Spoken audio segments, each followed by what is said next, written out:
everybody? Welcome to Bears Broz. I am Jay Doug with my co-host here. Dude. Yo, what's up, man? Yo, introduce yourself. What are you doing? Dude, we're doing Bears Broz Podcast. Come on, I got these new blackout shades, man. They're freaking really awesome. Wait, hold on. You're facing the wrong way. What?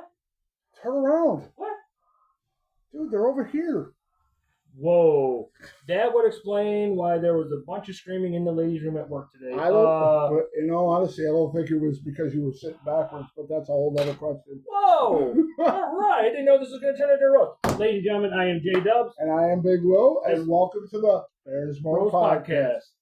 We're doing week 3, week 4 recap. Yes, because I hit the oops button and accidentally eliminated episode or week 3's. Basically, he did what I did the first week. Anyway, so it's fair. You got to give your hashtag monkey stomp, and he's not really drinking Monster. He's drinking. I got my Monsters of the Midway juice, which is really clear, which means he's just drinking lots of water.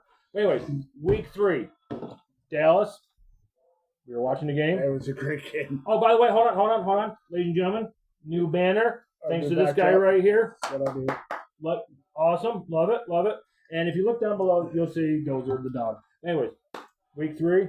Woo! I don't know. I had laryngitis after I was screaming so much. And Caleb Williams had his best game of his career. How many touchdowns? He had 4. How many? Not 1, not 2, not 3.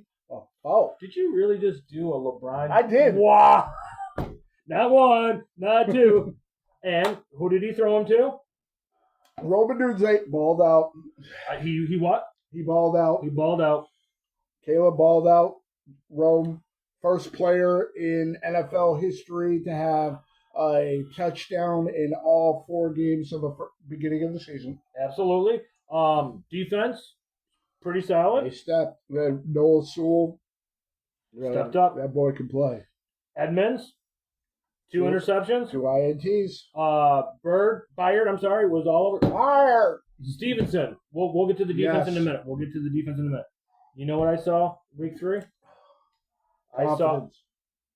What's that? Confidence. Okay, that's not what I thought you said. But anyway, I thought you said condoms. But anyway, I saw our team on offense come together. I saw Mung guy run with a passion. Just because the game was out of reach, he ran with a purpose. I saw everybody in the huddle relax. I saw Caleb confident. One of the words I've been using is confident. And that's what you've been asking for him to control the offense and everything, and you got exactly that. And everybody that wants to say, oh, they were playing against Dallas's horrible defense, our so defense what? Hasn't been that good in the first 2 games. Anyway. Exactly. Look at the Detroit game. We got monkey stomped. We decided, and Ben Johnson's offense finally showed up. He showed why he was the sought after coordinator become head coach. Absolutely. And what I enjoyed, correct me if I'm wrong, stat guy, he has many names. I give him many names. Caleb Williams did not get sacked once. Not once. It is the first time in his entire NFL career that he was upright for the entire game. And it proved with the outcome. What I loved about watching the game, ladies and gentlemen, we watched it right in there. I know the big sign is in the way, but there's a big fat boy chair I bought like 10 years ago. That's where he sits. But if the Bears aren't winning, then I make him get out. He comes sit on the couch and we win. Anyway, that was a good lead. And we'll get into that. That was a good lead one. But anyways, we're sitting there. I watched Caleb Williams be the general, be the leader. He looked that composed. He was projected to be. Everybody looked like he surrounded him. I know 298 yards. Yes. Okay. 4 touchdowns, 2 to Rome, 1 to Komet, and we got the baseball swing. Yes. And who was the other one too? Luther Burden. Sorry, the flea flicker. Yes. That's what I wanted to talk about. That was a beautiful play. Remember when we were sitting here? What did I say? What the hell is Swift doing? And that flip needed a boarding pass. And then all of a sudden, Caleb Williams from USC, Heisman Trophy winner, dubbed a failure in Chicago, threw that ball 60 yards in the air. Yeah, like it was nothing. He just Luther Burden was like, he was just eating a sandwich. He was probably tweeting out, I'm going for 222 and 2 tutties today. He's like, oh, hey, I got this. Oh, so that's what it looked like for Jamison Williams the week prior. Hey, yeah. But also, his last touchdown, a wide open DJ Moore. Yes. And the reason why I say that is because I can't remember who was over here, but Caleb Williams looked this way, and then out of nowhere, he was just, oh, hey, there you go. That's what I liked to see was his composure. He was poised in the pocket. He went through his progressions. He even ran the ball pretty good. Yeah. And that's now everybody's gonna say, well, you're talking about because he did not get rattled. Right. Our offensive line held up. They did their job. We didn't run the ball quite well yet, but I know that's coming. But we did. Did we lose Burden? Or I'm sorry, Copeland? Yeah, so he got injured in, I believe it was the second quarter, and it turned out it wasn't a serious injury, but it happened. Right. And that's why he didn't play week 4. And they kept not going into the bye week. But what I saw was, like I said, Mungangai. Okay, that could be almost, anyways. Normally when the backups come in, right, they just kind of run to run out the clock. Mm-hmm. He did not. He was running with a goddamn purpose, averaging 5-something yards a carry. He's doing what the reason why he was drafted is because Ben Johnson seems calculated, and he, from start to finish, including the post-game speech, which beautiful. I loved it. I cried. Yeah. I cried a little bit. I did right there. I did. And I mean, he showed why he is just something about him I really like, of the fact that, we had that great flea flicker and he was all looking like, okay, on to the next play, on to the next. Like he didn't crack a smile until the end of the game. And that speech, nobody knew he had that in him. And they compared on X the first win speech by him as compared to Matt Eberflus. It's like a completely different guy. Like, what the hell is like everybody? Oh, yay, Matt Eberflus. And Ben Johnson was like, had him going, and that's what you need. That's what you need. And our defense, I had said Edmonds had 2 interceptions. Mm-hmm. Okay, but batted balls in the previous games, there was some, the people just weren't in the area. They weren't looking for it. And especially against Detroit, our defense was just whatever. But I was very critical of, you had done the missing persons report. Yes, and that report was definitely answered on both sides of the ball. Absolutely, and I got to give my Tyreek Stevenson, got the way you've been playing. He's now the guy until Gordon comes back. Until Gordon comes back, because now JJ's out for the season. You're going to have to be the guy on the other side of, because if Gordon comes back the way that he normally has, he's going to lock people down. He's going to show why he got paid. And absolutely, and with hopefully he's, because many people in the past have gotten paid and then where'd they go? Yeah. We've been there, but TJ Edwards will be back. Yes. A lot of their injured stars are going to be back after the bye week. Absolutely, it was pandemonium here. I'm sorry, I wanted to use that wrestling because he's a big wrestling fan. Guy loves, That's why I got the Pins and Wins podcast. Pandemonium. You should have seen us in here. The dog, he slept through it, but the cats were gone. I'm sorry, his daughter was just like, you guys are weird, but it just wasn't, to me, it wasn't just a win. It was, okay, we just got our ass kicked. We lost a heartbreaker on Monday Night Football. We're going into Dallas. We're going to show us why. And I don't care. I know, what's his name, got hurt. CD. And he got hurt. I never want to wish injury on anybody, but the fact that they kept showing the clip of him talking about our organization being trash. Yeah. How did that work out for exactly. you? Karma is a bitch. So if Roma Dunze goes down or so-and-so goes down, it's always the next man up. And I like to Tom Brady, next man up. That's the way it was for 20 years in New England. Next man up. And either you made it or you didn't, right? Absolutely. But I was happy as a fan because we were putting up mad-ass points. I loved it. And not just because we have players in fantasy. I know I got brand new glasses. Old age is kicking in, but we definitely saw some things we didn't see week 1 and 2. Damn right. I loved it.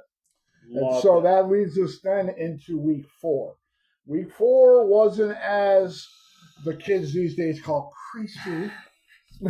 Hashtag crispy. But we still won.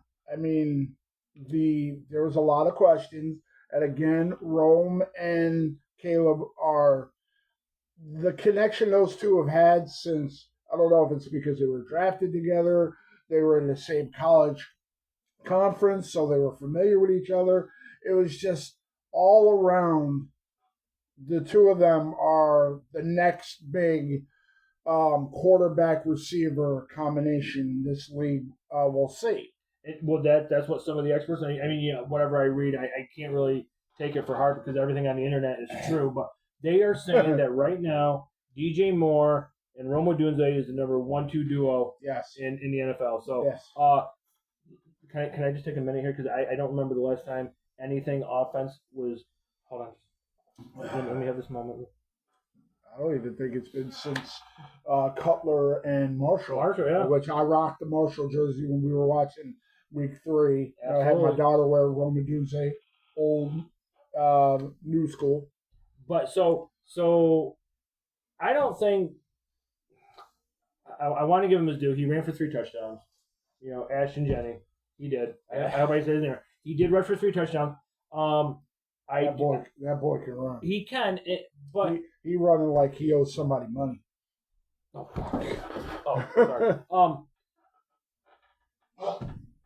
He was due. That's why they have to be against us. He was due, and ladies and gentlemen, that was my wife, Jen. We're trying to get her on the show, but we just don't have enough money to pay her. So, but he was due. He was due. He ran over 100 yards. I know he had that big long run. However, there was times that I thought our offense sputtered, and our defense was on the field too much.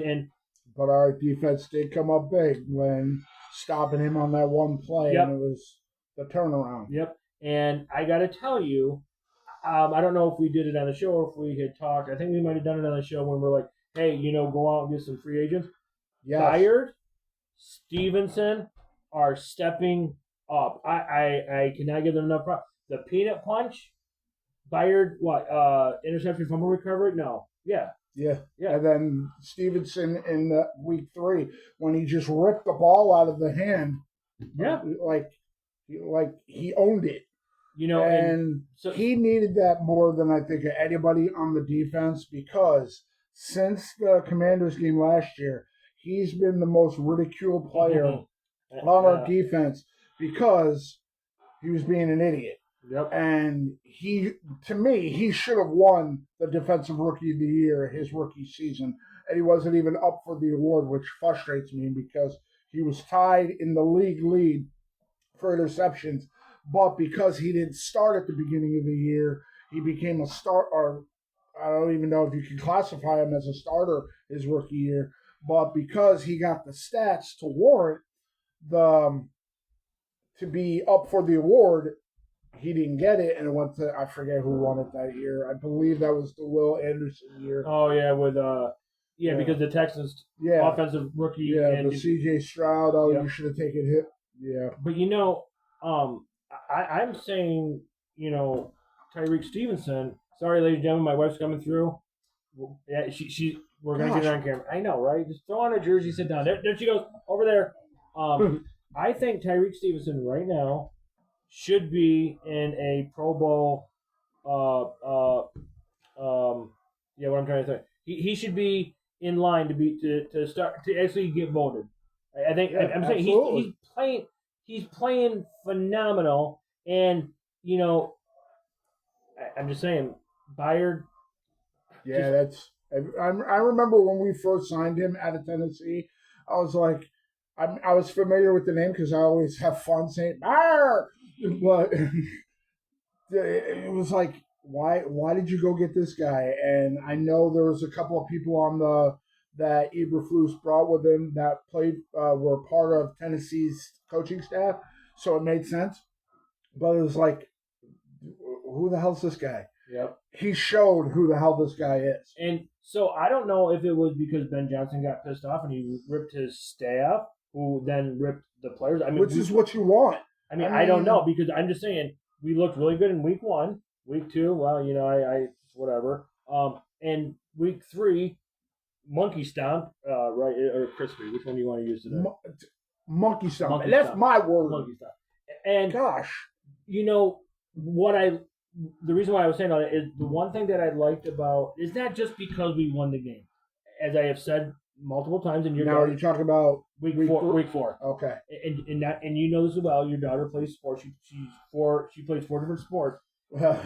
Winning. That's a whole other conversation. Yeah. She's on a team. Well, you know what I mean, right? Coach doesn't let her play, but oh boy, we just got kicked off there. But anyway, winning cures everything, right?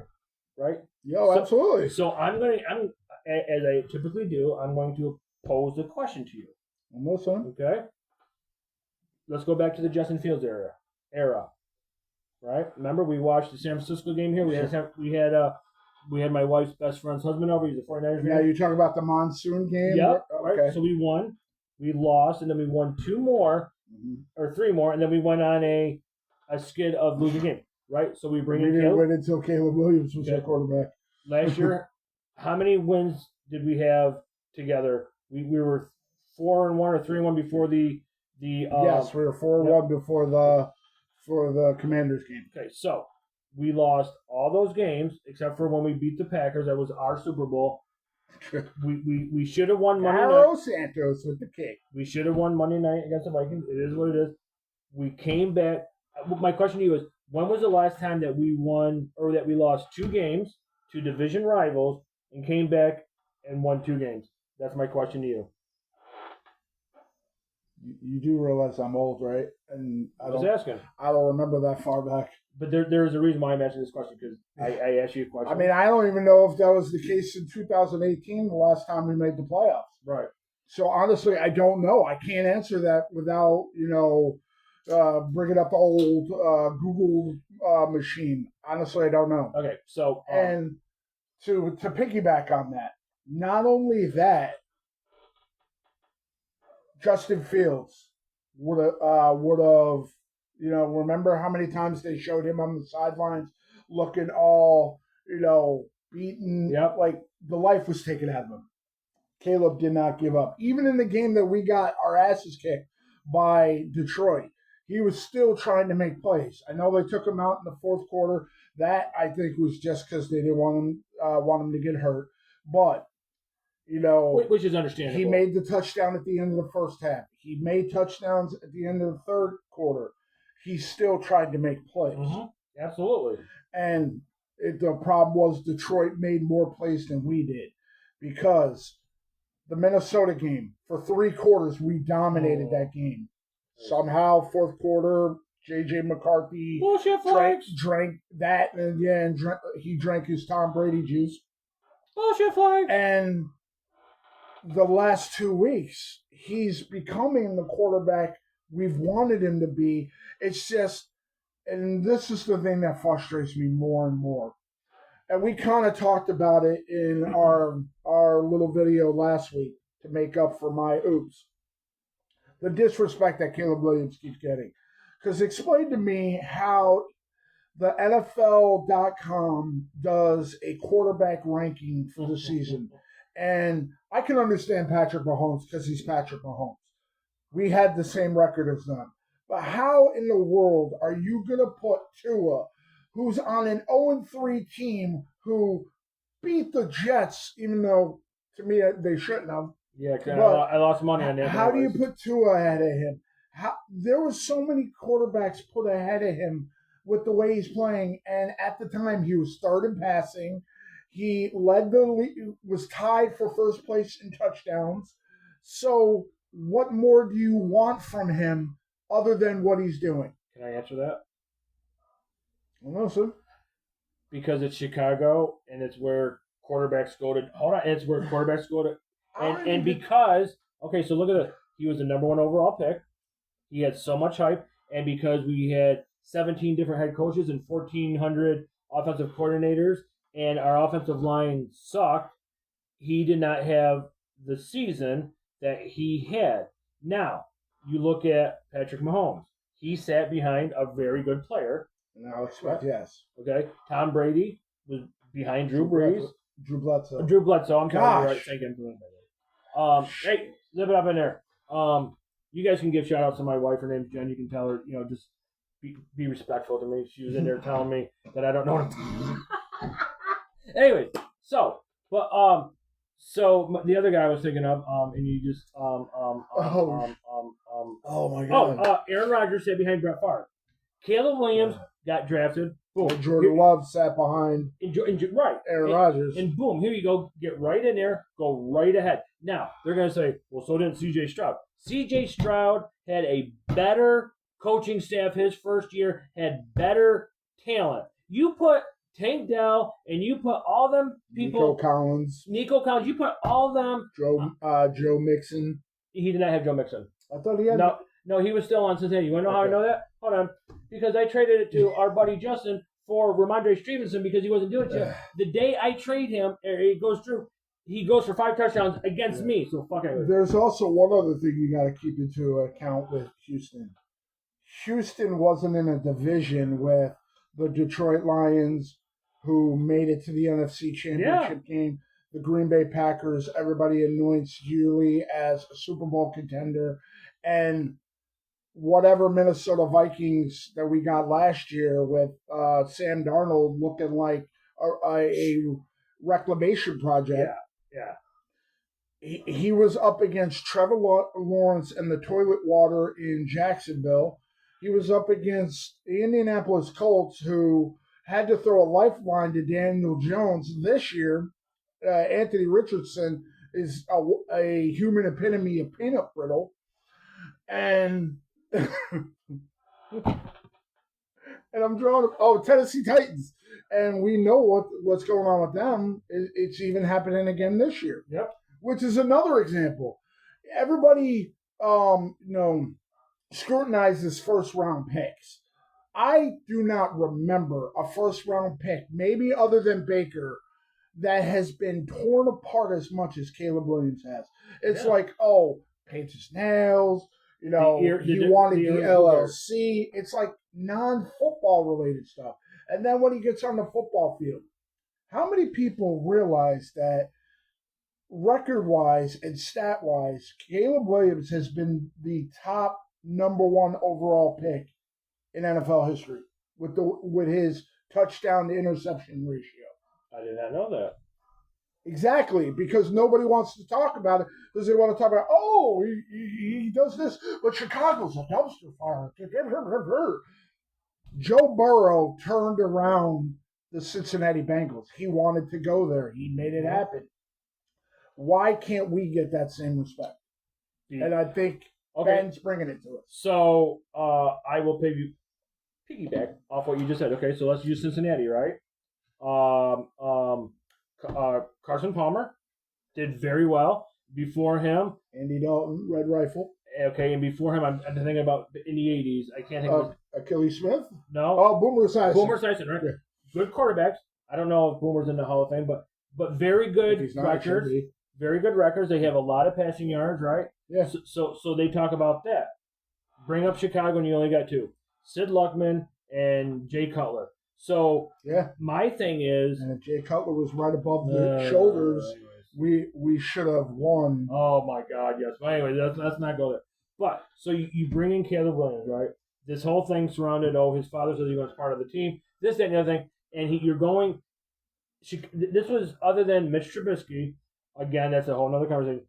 This is the highest quarterback we've ever taken ever, and they're thinking like, okay, you got to come in, you got to throw for 10,000 yards, 200 touchdowns, and it didn't happen. They're like, oh, yeah, you're a piece of shit. What you had? You put a weak-ass coaching staff and a a screen door as your offensive line. You put anybody behind that. I don't care. Jaden Daniels. Look at Jaden Daniels this year. He's missing. Where is he? Possibly he missed 2 games, and then they're saying he's going to play Sunday, but we don't know what version we're going to get. He would have been murdered. Oh, yeah, absolutely. Or, excuse me, unalived. Anyway, being on our offensive line last year. But you remember last year, everybody was like, oh, we should have drafted Jane Daniels. You remember my comments? And I say this all the time. Yeah, he would have been at home on the couch with us watching Caleb Williams go to the NFC Championship. But that's my point. Now, if Caleb Williams goes out in the Bears, no, I'm just going to say Caleb Williams, and he goes in the next couple of games, right? Let's just say, I'm just going to throw out a weird set. 21 of 28 in each game, he throws for 300 yards and 3 touchdowns, maybe 1 pick in between them, right? And he has 100 yards rushing between them, right? Mm-hmm. That's great, right? Yeah. That's great. But they're still going to give him no credit. Thank you. Unless we win. If we start winning ball games, that's going to be completely different.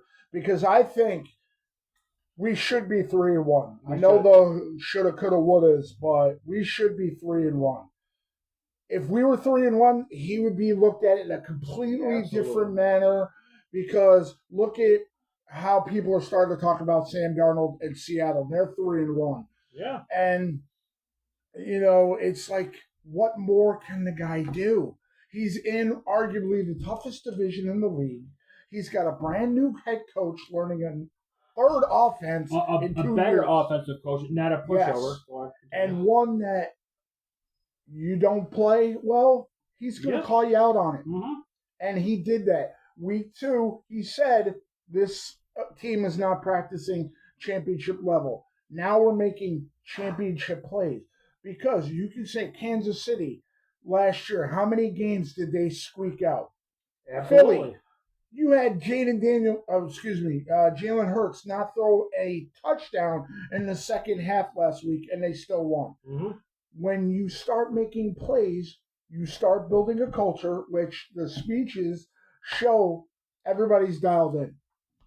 And as I've said many times, winning cures everything. Now, we're getting our hurt players back. Yes. And now, I don't want Caleb Williams to throw 30 times a game. I don't want him to have to scramble for life. What if we get that run game going? We need to figure out something. And one thing you also got to think into account about that, what could help that, is because, one, Darnell Wright will be back.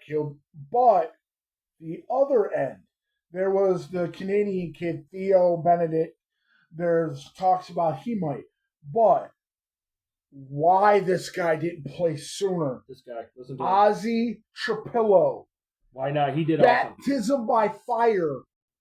And Max Crosby was having his way with Benedict at the beginning of the game. Bat down, tapped it, interception.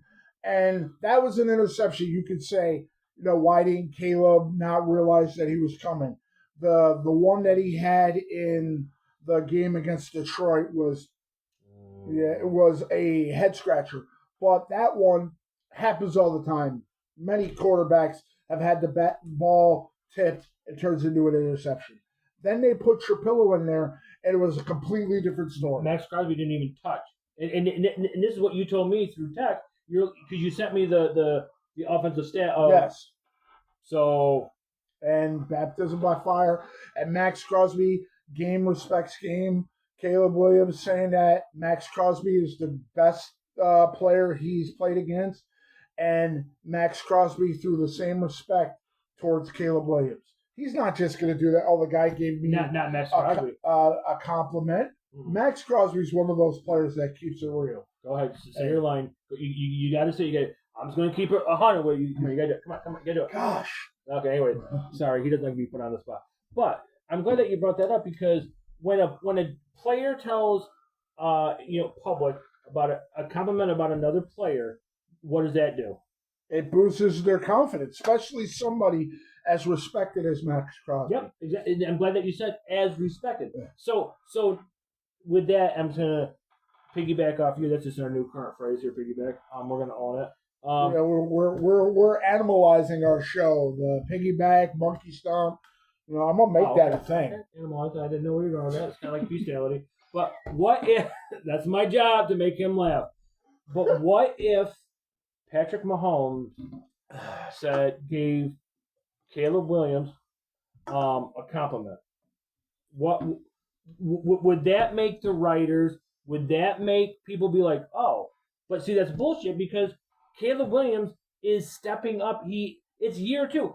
I don't care. You could bring out. This is how I get my wife into this show. You can bring the great Peyton Manning. I don't know if you heard her. Out of retirement, and you put him behind last year's line. You think Peyton Manning would have thrown a 3rd and 14 wide receiver screen? No, I don't bet. So what I'm saying though, or at least not without some expletives towards his coaches afterwards. So Patrick Mahomes has had the same head coach for 7 years, the same system, the same defensive coordinator. People are saying, why are you saying defensive coordinator? If you keep on changing and your defense sucks and your offense is constantly going 3 and out, your defense is going to fail and you're going to suck. You ain't wrong. You put Justin Fields, you put Mitch Trubisky, you put Caleb Williams on that Chiefs organization. They're all pros and maybe one Super Bowl. So everybody, listen, you got to understand. Caleb Williams is in his 3rd head coach. Oh, I was going to say, I thought you were going to say 3rd season. No. Yes, 3rd head coach. 3rd offensive coordinator. Yeah. Give this season a try. There's nobody critical around here than us, than me, because we're fans. It's what we do.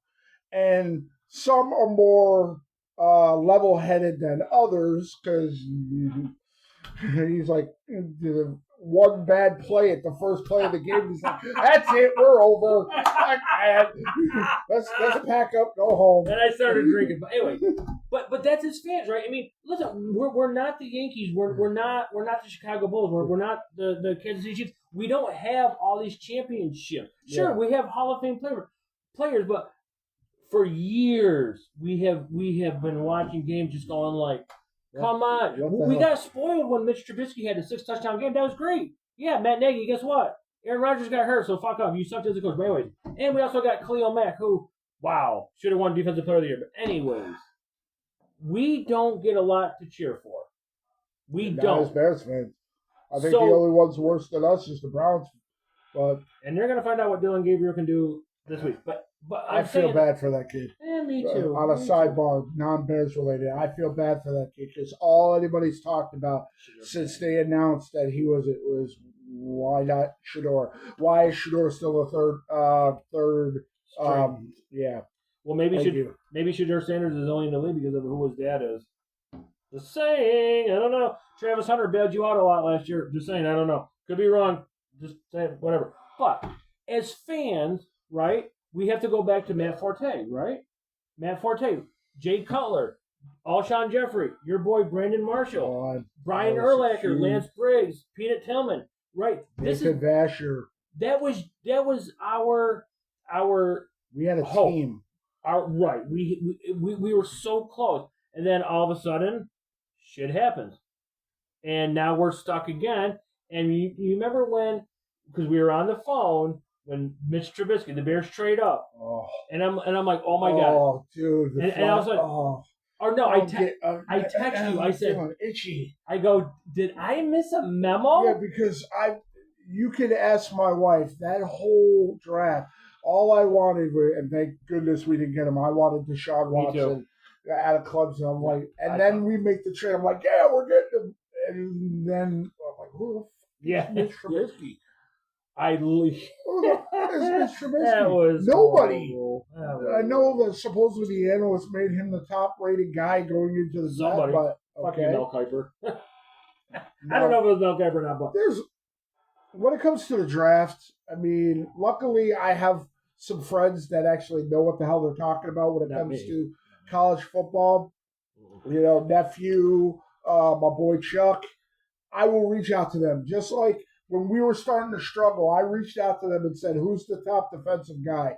Or if we decided to move on from Caleb, what quarterback should I start paying attention to? Mm-hmm. And then Caleb the stars must have aligned. He must have been reading the chakras, the Honey Christians. I don't even know what those are. But he was like, I can play. And Ben Johnson was like, here. He fed him an offense. Yeah. Now, if the defense can join along with people no longer being hurt, I want to see what Austin Booker can do. He's coming back too. That's it. I want to see what Shamar Turner can do. Yep. Is Grady Jarrett gonna show why we brought him in, even though he's aged? But hey, look at Calais Campbell. So if we could get half out of Grady Jarrett that Calais Campbell is given, I'd be happy with it. You know what? Who I compare him to that I would love to see from Grady Jarrett? Remember when we got Akeem Hicks? Oh, Akeem Hicks. And he became such a leader in the locker room. Yeah. He was up there in age when we brought him in, and he was a key part of 2018. Oh. And I think our bye week, even though some say it's early, came at the perfect time. I think so. Because our secondary banged up. We had players get banged up in the last game. And our offensive line has an entire week to see which guy is it going to be Trapillo. It definitely should be Braxton Jones. No. That guy's gotten way too many chances. And I think Ben Johnson knew, and that's why he drafted this Trapillo kid, and he proved, give him a shot. Yeah, and I know that you do your research to an extent. Me, I'm just lazy. I just do it before the show. I just go watch college football. I think that we're bringing in some free agents right now. There was a 7th round pick. He was a lineman or a defender. I think he might have been a linebacker. Mm-hmm. And when I was reading this, I forget his name. I'm sorry, I apologize. But he was drafted by the Green Bay Packers. Oh yeah. Pick up the phone. There's teams that need players. Pick up the phone. No offense to DeAndre Swift. I like the guy. He got that game-winning touchdown, but our running game is ass. So then do what's going on in Houston with Willie Marks. Make a switch. Why not? But has Monangai shown enough to you? Me personally, you're big on Monangai to be the featured back. There's a difference between a complimentary back, like when Isaiah Pachenko was the complimentary back to whichever Clyde Edwards-Helaire, the Habadabadudu, Didi, Baba, and he was the complimentary. Can he be the featured back? So with that, the blowout loss to Detroit, right? That we were down 40-some. Mm-hmm. He was running with a purpose. Came in against Dallas, ran with a purpose. Came in last week, ran with a purpose. All I'm saying is, if Swift is not getting it done for whatever reason, I don't know. Maybe switch it up a little bit and just see. Maybe that might light a fire under Swift to say, "Whoa, holy shit!" And the part that breaks my heart is where the hell did what happened to Roschon Johnson? Yeah, he went from, he was equally as much of a stud as Bijan Robinson to he's still on the missing persons report. He's probably going to be a trade candidate, but or released. Yeah, but I'm just saying,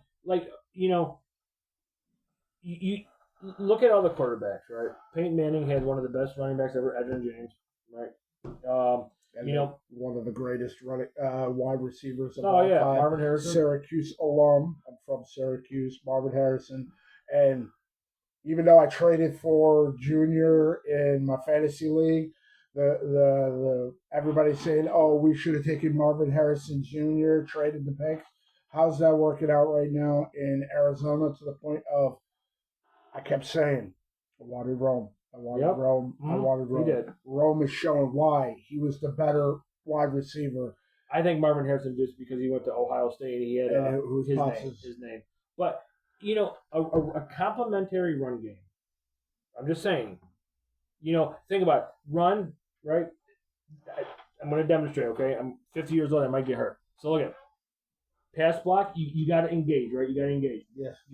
Your offensive line is going to get tired. Uh-huh. Run block, if it's going that way, you just push it that way. I'm just saying, we've all played football, so we understand. If you run, right, what's going to happen? It's going to wear the defense down. But if you got to constantly go for the same shit, 3rd and 9, 3rd and 8, a smart defensive quarterback, okay, we know that they got to get 8 yards, so we're going to call probably a cover 2, and we're going to cover the short under so they can go deep. And what happens when you go deep? It doesn't always work. But if you run the ball, I knew as soon as I said it, I knew where he was going with that, and that's my fault. I walked into that. I'm sorry. But anyways, if we can run the ball, it's going to wear the deep, and it's going to wear him down. Same with out of the passing game. That's the one thing Swift has definitely helped Caleb Williams, is because there's a lot of times that the coverage, the routes have broken down, and he hasn't been able to make a pass, and there's Swift on the out, dink and dunk, and that gets us yards. Yeah, a couple of times. There's one other key factor that I want to highlight as well. Week 1 and 2, how many damn penalties did our offensive line get? And I think do we really have to go there? We don't need to rehash it because our therapy bill was almost clear. I may have re-triggered him. Hold on. Yeah, I got it. I'm back. Because there was times we didn't watch week 1 because it was Monday night, but we were watching week 2. We were like, we watched it. We just didn't watch it together. But we're like, what the fuck is that? There's no fucking way. And even the announcer's like, wow, that's like a phantom call, but whatever. Okay, go ahead. Yeah, and we didn't have as many penalties in the Dallas game and last week. So I think Ben Johnson said, cut the shit. And it's starting to work. And now you have a week to get all your ducks in a row, get everybody healthy, get everybody on the same page. And now I keep talking about important games. The person that this next game is the most important for, especially coming out of a bye week, is Tyreek Stevenson. Because he needs to redeem himself against, and let's make it to where we don't even have to take it down to that. Because, yes, this game, one game we scored 35 points, and then this one was like, are you going to make plays? Are you going to make plays? Are you going to make plays? And that kick, if you were here watching us, I mean, I got the hood over. I couldn't watch. Hold up. So when he did that, you had a black hoodie on. Yeah. So I'm thinking like he saw something on his watch because I turned my computer. I have scores up. So I turned my computer. I turned my phone away, and I'm thinking like, you son of a bitch, Will. All of a sudden I'm like. And then here's the funny thing about what he just mentioned.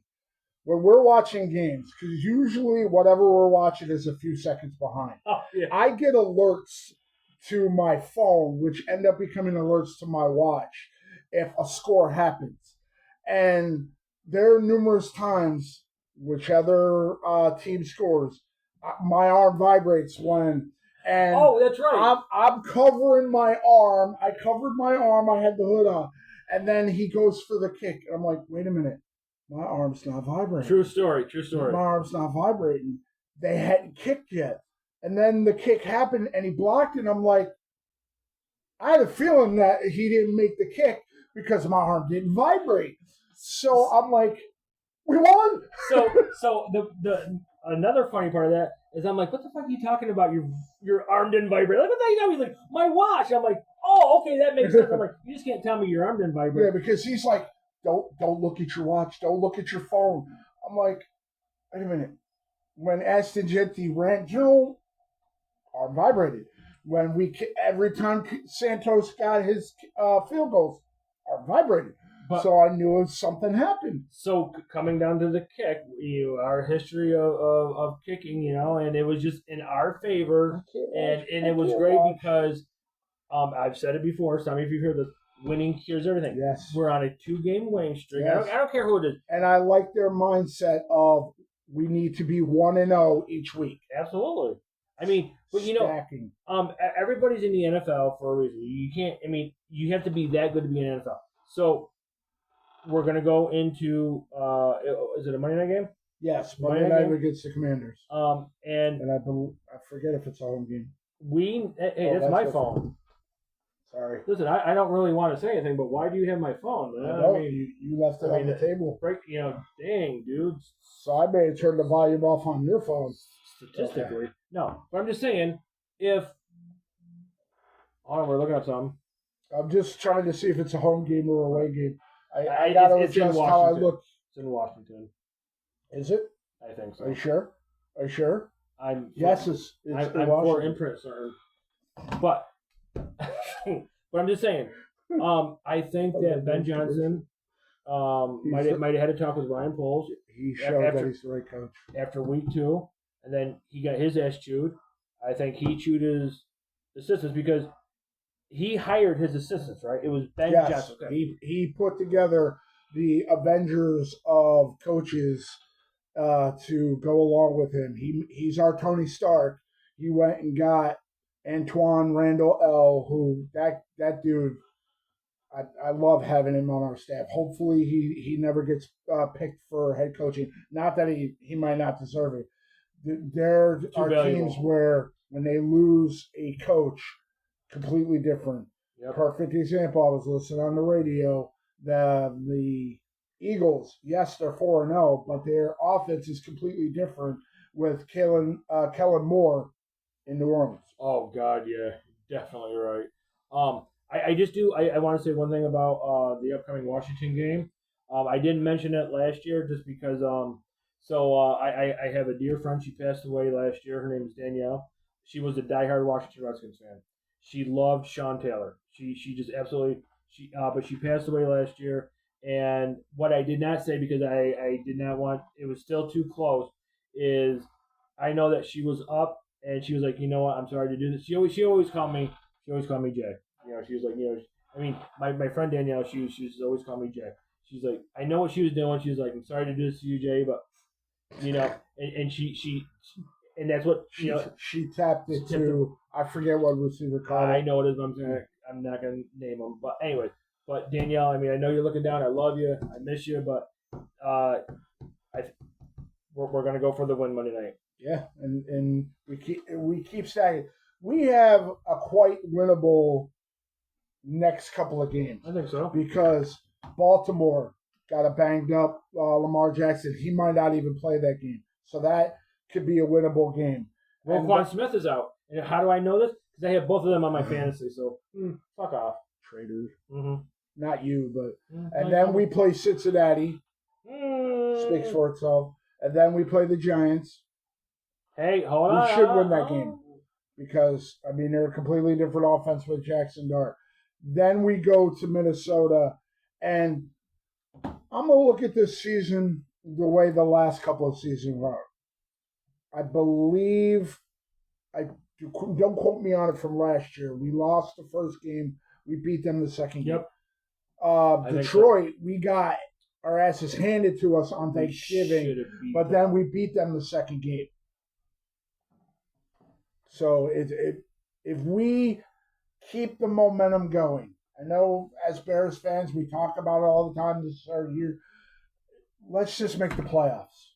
You know, they were talking about we're following Detroit's playbook of they had a horrible first season under Dan Campbell, and then they added Jahmyr Gibbs, took them to another level. Yeah, maybe that's what we're missing. We're missing that type of running back because Swift could easily be our Montgomery. We need our Gibbs.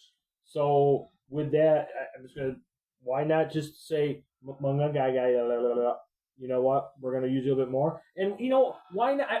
You mentioned Roshan Johnson. It's not his fault. He had a concussion or whatever last year, and that's why he wears the protector and the guardian cap. So you know what? Why not just give everybody a shot? Maybe Rojo's pissed. Maybe he wants to take that fucking hand off. Back by committee. Just saying, why not? Right? And I said the last episode my trade idea of giving the Jets a call to see what it would take to get Breece Hall, call New Orleans, see about Alvin Kamara. I would do Breece Hall first before Kamara. Right. I saw an interesting article on Sports Mockery which highlights Chicago teams of giving Miami a call for Etienne. Ooh. Because now that Tyreek is out having 17 kids a year, they're not going to do shit now. Not that they were anyways, but poor Jalen Waddle, man, I feel you. I don't, but I'm just saying. So, I mean, I like DJ Moore. If Burden could step it up, that could be our number 2. And we got you. Zachivas, however you say his name. But Yes. I'm glad that you said something. Oz has been. Yeah, I know, right? Oz is a surprise. But you know what I noticed about DJ Moore? I know we're getting close. Since he got hurt, right? You said that after the Detroit game he collapsed. Yes. I've noticed that. I mean, okay, so his targets and stuff is down, but I don't see anything that would believe me that he is giving up on the team. I think. Now this is hard for another man, especially in pro sports, to say. I think I need to take a step back and let roam. Yes. I've just noticed that he is more, just a little different. I don't know if he's still hurt, but he's just. Think about it. You never want. He's dialed into the. Right. It's not like the whole AJ Brown thing where give me my stats as long as they're winning. Which I want to ask you this question. My wife came up with this question. Okay. Yes, my wife Holly. I didn't know if you were just searching for her name. No, I was trying to think of the words as to what we're going to talk about. So, since we're going to the bye week, we don't have predictions to give.